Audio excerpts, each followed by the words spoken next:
Deuxième lettre, Dieudonné veut joindre ses paroles à ses actes. Dans un nouveau texte, publié mardi, l'humoriste français précise ses intentions et aimerait découvrir Auschwitz avec le grand rabbin de France.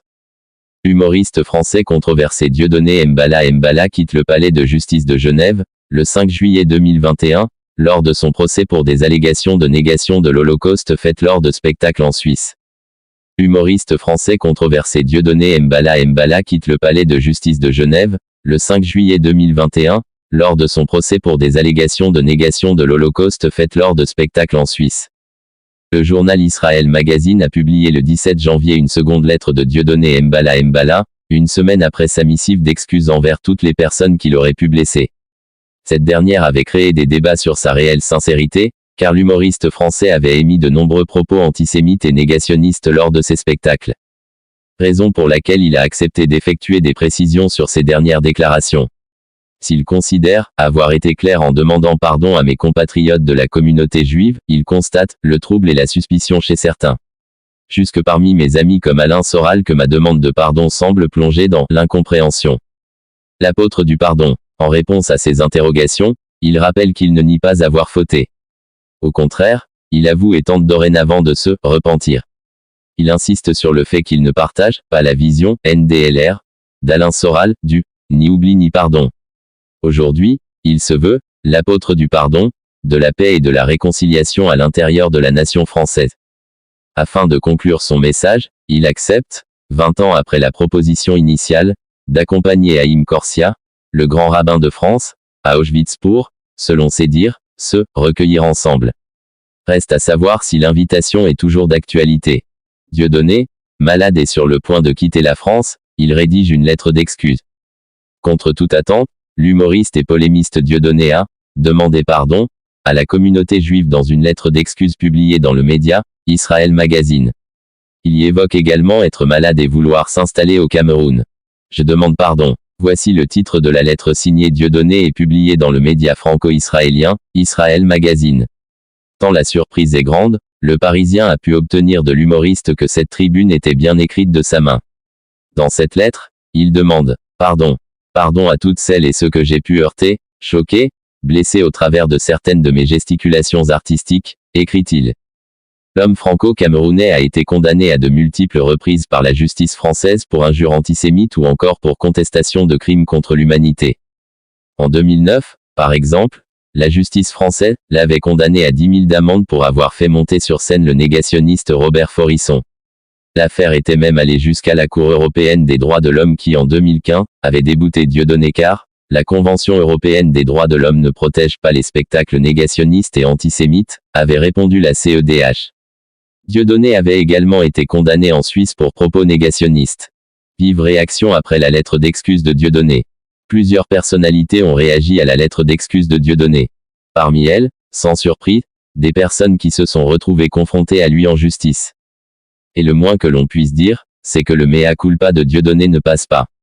Ainsi, l'écrivaine Rachel Kahn, invectivée par Dieudonné dans une vidéo en octobre 2020 qui avait alors estimé qu'elle resterait une pauvre négresse à la fin de l'histoire, a déclaré sur Twitter, non sans rappeler les faits, condamné pour injure à raison de l'ethnie, race, religion. Isoskin et Air Malcolm ont informé qu'il a fait appel. Ce qui semble être l'inverse d'un pardon. Dans les colonnes du Point, mercredi 11 janvier, elle est également revenue sur la lecture de la lettre de Dieudonné par Cyril Hanouna sur le plateau de TPMP, mardi. J'ai trouvé cela fou, a-t-elle déclaré, dénonçant le fait que l'émission n'est ni le lieu ni le cadre pour faire ça. Républicaine, je crois aux tribunaux, pas aux médias, ni à Cyril Hanouna endossant le rôle de procureur, a-t-elle estimé, jugeant que c'est à la justice de tirer les conséquences, et que il ne suffit pas de faire diffuser une lettre pour s'en disculper. Pour elle, cela se réglera devant les tribunaux. Si Dieudonné tient à demander pardon, qu'il vienne au tribunal, devant les représentants de la loi et de la justice. Auprès du Dauphiné libéré, Meguenoun, qui a été le tout premier à attaquer en justice Dieudonné, a également réagi à la lettre d'excuse du polémiste. Lui non plus n'accepte pas ces excuses du polémiste. Une lettre en guise d'adieu à la scène. Dieudonné Mbala demande donc aujourd'hui pardon.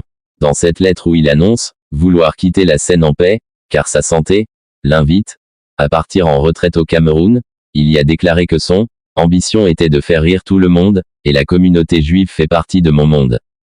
Et de poser sur le papier de profonds regrets sur ces dernières années. Cela fait 35 ans que j'exerce la profession d'humoriste. Bien plus qu'un métier, cette fonction fut pour moi une véritable passion, un sacerdoce pour lequel j'ai consacré l'essentiel de mon existence et de mon énergie, au détriment souvent de mon entourage le plus proche, et notamment de mes 7 enfants, que je n'ai quasiment pas vu grandir. Je saisis l'occasion qui m'est donnée ici pour leur demander pardon et de leur redire à quel point je les aime. Je tiens également à demander pardon à toutes celles et ceux que j'ai pu heurter, choquer, blesser au travers de certaines de mes gesticulations artistiques. Je pense notamment à mes compatriotes de la communauté juive, avec lesquels je reconnais humblement m'être laissé aller au jeu de la surenchère, écrit-il. Le directeur d'Israël Magazine, André Darmon, a accepté de publier cette lettre car il a préféré que l'humoriste écrive ce qu'il avait à dire à ceux qui l'avaient tant maltraité, les Juifs, et auxquels il voulait demander pardon. Il dit plus loin, vouloir laisser le public en juger. Le directeur de publication a également expliqué aux Parisiens avoir été contacté par son ami Francis Lalanne pour que Dieudonné et André Darmon se rencontrent, ce dernier a préféré le format écrit. Une démarche sincère. Interrogé sur la lettre de Dieudonné, son avocat me Emmanuel Ludo a répondu mardi soir sur le plateau de TPMP. L'avocat a donc défendu une lettre d'excuse, sincère. Il a également ajouté sur le canal 8 de la TNT que l'humoriste avait eu une prise de conscience, depuis quelques années de ne pas pouvoir rire de tout. Sa retraite au Cameroun, car, pas en bonne santé, selon avocat, interroge. Est-il parti pour fuir le fisc? L'avocat a répondu qu'il se faisait un point d'honneur que toutes les condamnations soient exécutées et payées car on ne peut pas demander pardon et avoir des dettes, a-t-il admis. Pourtant en octobre dernier, comme le révélait Libération, c'est son ancienne compagne Noémie Montagne qui avait porté plainte contre lui pour des faits de harcèlement et d'escroquerie. Il risque alors jusqu'à 5 ans de prison et 375 000 € d'amende selon l'article 313-1 du Code pénal. En 2021, la Cour d'appel de Paris avait condamné à 3 ans d'emprisonnement, dont 2 fermes, et de 200 000 € d'amende pour fraude fiscale, blanchiment, abus de biens sociaux ou encore organisation frauduleuse de son insolvabilité. En effet, les conseillers ont reconnu que l'humoriste avait détourné plus d'1 million d'euros de recettes non comptabilisées lors de ses spectacles au théâtre de la Main d'Or dans le 11e arrondissement parisien. Un spectacle antisémite joué en Suisse quelques jours avant la lettre. Pourtant, comme l'a révélé le média suisse RTS, malgré son interdiction de jouer son spectacle en Suisse, il aurait menti sur son identité pour pouvoir jouer son spectacle dans le théâtre de l'Upton. Le directeur de la salle a expliqué aux médias avoir loué la salle pour la présentation d'un film, avec éventuellement la participation de Franck Dubosc, mais en aucun cas pour un spectacle comme celui-ci. Dans ce spectacle joué samedi 7 janvier, Dieudonné y aurait interprété un sketch qui tourne en dérision la Shoah. Difficile à suivre. Comme l'a indiqué aux Parisiens le directeur de publication d'Israël Magazine, le temps dira si Dieudonné était sincère. Un projet de spectacle tombé à l'eau avec Jean-Marie Bigard. Jean-Marie Bigard avait pour projet de monter sur scène avec Dieudonné et de faire un spectacle, foutu pour foutu. Cependant, l'humoriste de 68 ans aurait eu peur de ne plus pouvoir participer à l'émission des grosses têtes sur RTL s'il collaborait avec Dieudonné. Début août 2022, Jean-Marie Bigard a donc décidé de mettre fin à sa collaboration avec Dieudonné, compte tenu des pressions qu'il aurait subies, écrivait-il sur les réseaux sociaux. En novembre 2022, Dieudonné sortait un livre retraçant l'histoire de ce spectacle annulé intitulé « Bigard et Dieudo, carnet de bord d'un spectacle interdit ». Dans le synopsis, Dieudonné dit revenir sur les pressions qui ont forcé un artiste tel que Jean-Marie Bigard à se coucher.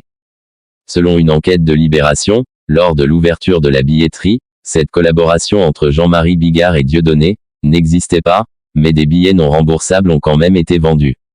Libération parle donc d'une escroquerie. Ainsi, au contact du journal, Jean-Marie Bigard aurait parlé de « vol ».